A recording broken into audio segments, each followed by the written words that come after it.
Hello guys, we're back. We're going to cook Filipinos' most favorite food. I love it.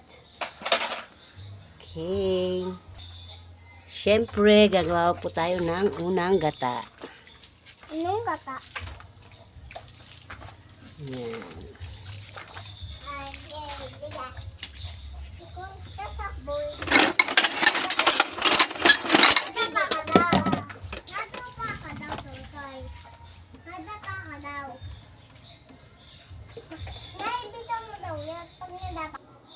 Yan. Okay na po ang ating first gata. Sunod naman po ang ating pangalawang gata.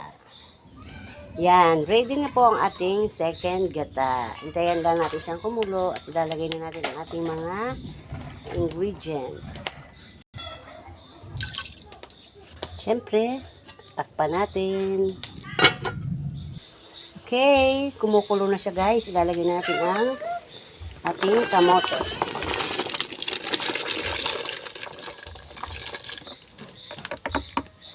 Okay. Okay guys, ilalagay naman natin ang ating saging.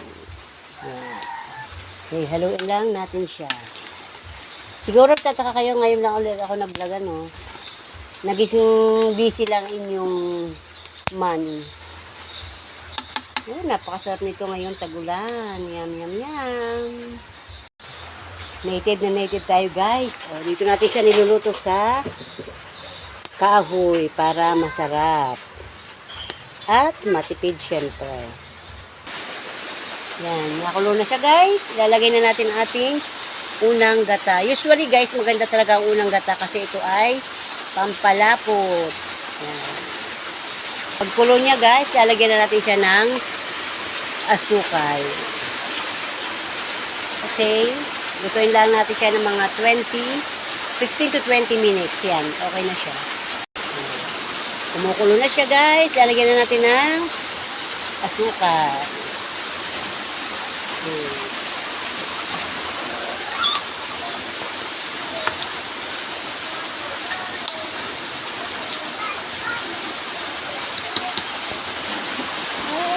Sarap-sarap.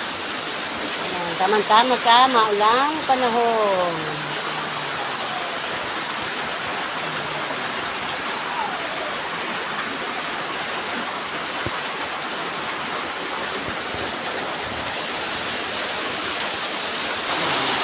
Ito na guys ang ating finished product. Wow! Umuso ko sa pagka.